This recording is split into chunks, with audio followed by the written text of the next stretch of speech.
Read it. Read it. Read it. Read it. Read it. Wrote it. Read it.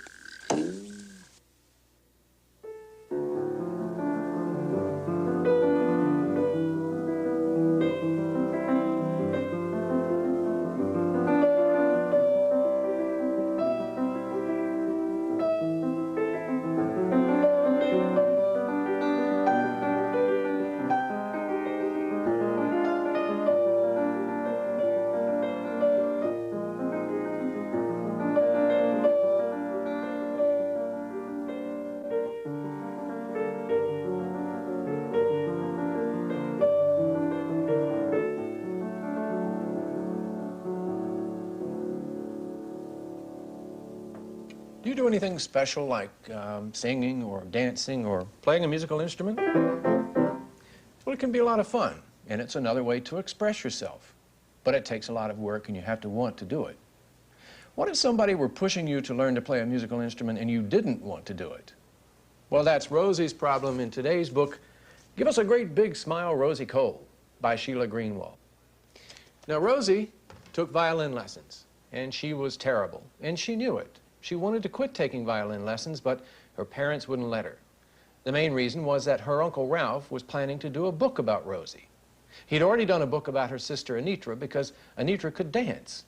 And he'd also done a book about her sister Pippa because Pippa could ride horseback. So now it was Rosie's turn. A book full of photographs about Rosie playing her violin. He wanted to follow her to school and get pictures of her with her best friends at work and at play. And he also wanted to go to her music lessons. Now, her violin teacher was Miss T.R. Radzanoff, Teddy. And she was in a string trio with two friends, Debbie and Hermione, with Linda on piano, and they were all horrible. But Uncle Ralph insisted on going to their music lesson and snapping lots of pictures. Linda and Debbie walked in and made faces as if to say, "What's up?" T.R. was her usual clipped, unruffled, and, I have to say, nasty self. But I could tell she was kind of excited. She said, "Girls, I want to introduce you to Mr. Ralph LeBeau, Rosie's uncle. He will be taking pictures of you while you play today. He would like you to pretend that he's not here at all. He wants you to be as natural and normal as usual." Right away, they looked like this. We sat down before our music stands and took out our music. Ms. Radzanoff told us what page to turn to and what measure to begin on. We tuned up. T.R. counted 1, 2, 3, and we started to play. Two interesting things happened. First thing, Linda, Hermione, and Debbie were playing horribly. Second thing, Ms. Radzanoff was trying to cover up for me, trying to help me look good. Usually she glares or stamps and calls me idiot. But this time she let my mistakes go by, smiling radiantly at me every time I came anywhere near the right note. She kept stopping to talk to us about the music. "Mozart is so witty here," she said, laughing like a loon. "Listen, you can hear the wit, the fun, the jest." She sounded like the hostess of a public television children's music special instead of glaring, hissing Teddy Radzanoff.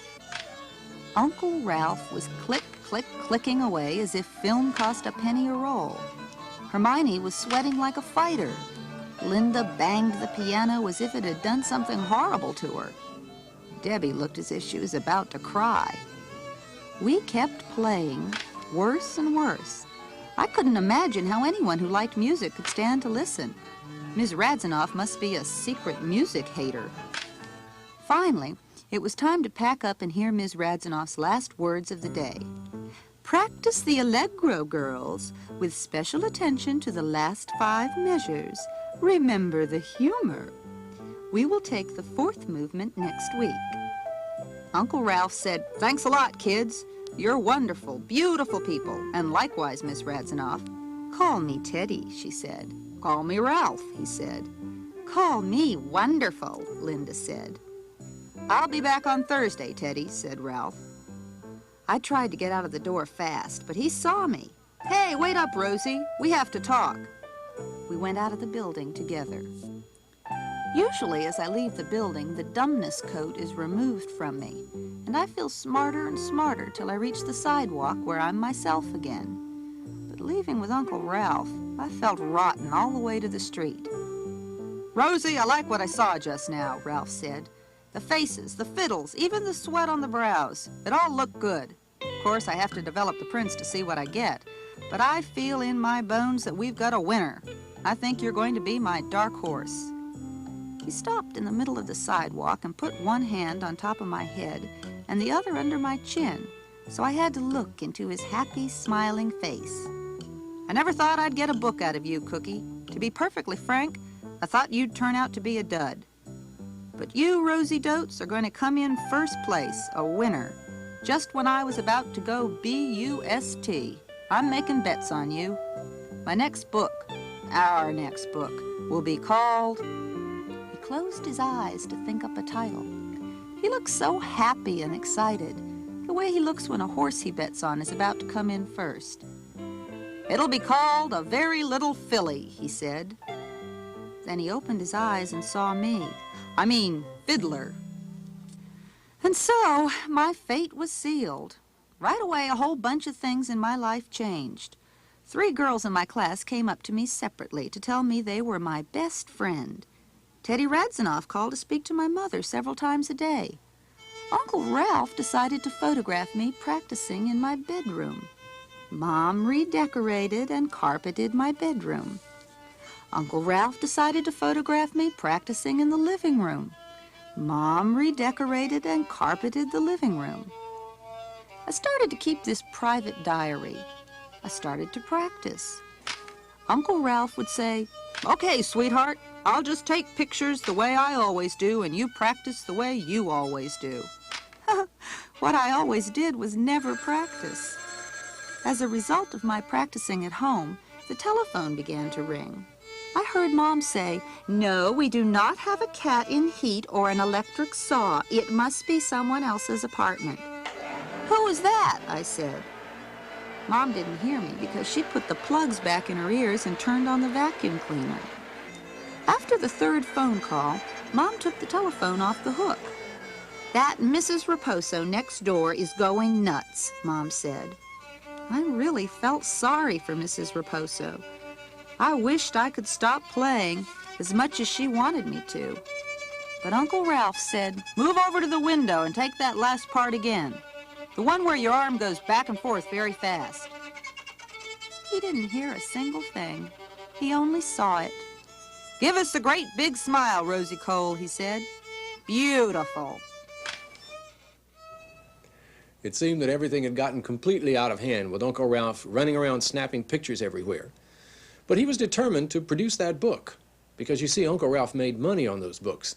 And money was something he needed right then because he'd lost a lot at the racetrack betting on the horses. Oh, he knew Rosie couldn't play the violin, but he didn't care. The people looking at the pictures wouldn't be able to hear Rosie. And that wasn't Rosie's only problem either. Suddenly she was surrounded by best friends because everybody wanted to be in the book. Even her teacher was acting differently. Oh, and if you hadn't noticed, her music teacher, T.R. Radzinoff, was suddenly much nicer. That might have been because of Uncle Ralph.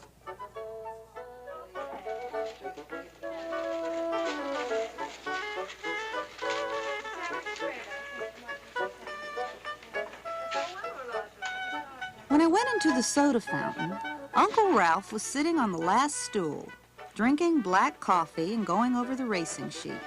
He saw me right away. "Hi, Rosie Dotes," he called. The woman behind the counter glared at him. I could see he'd already filled an ashtray and spilled sugar. Uncle Ralph is always pretty nervous.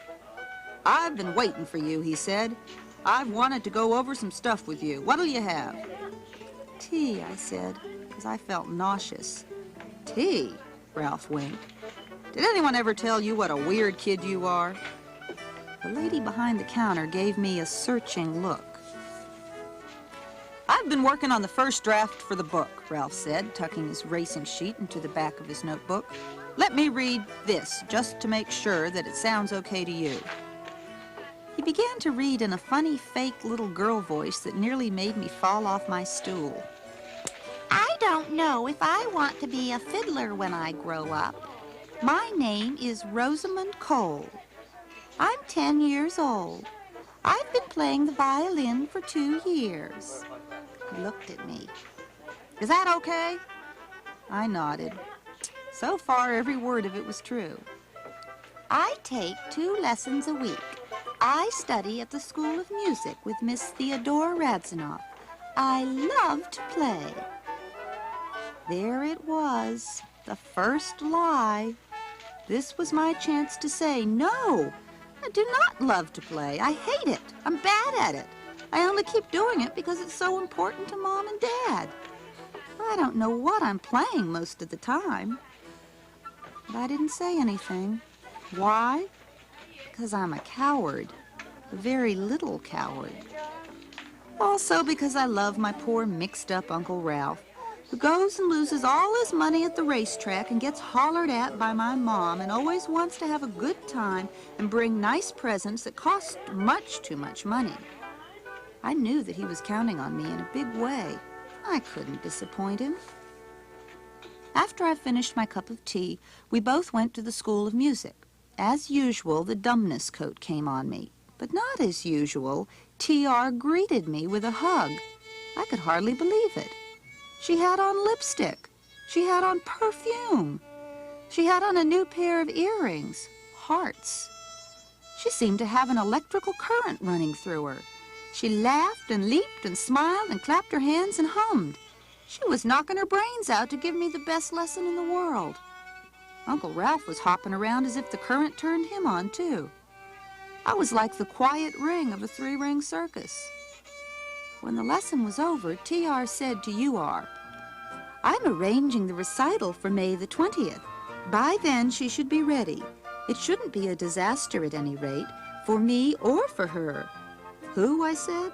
You, said Radzinoff in a strained, smiling through her teeth voice. We'll play a solo at the spring recital. It will give the book its necessary tension and climax, Uncle Ralph said. I will follow you as you prepare for the big moment, your recital. Radzinoff said, we will use the large room downstairs. It can hold about 100 people. It has a lovely little stage. Rosamond will play in the chamber music group, of course, and then she will perform her solo. She will have to work very hard, but I know she can do it. Just to be sure she does her best, I will give her a lesson every weekday afternoon until the concert. Poor Rosie. It seems that everybody is determined to have this book. There's only one way she can stop it, and that's to stand up to all those grown-ups and say, no. But can she? I think you'll like Give Us a Great Big Smile, Rosie Cole by Sheila Greenwald.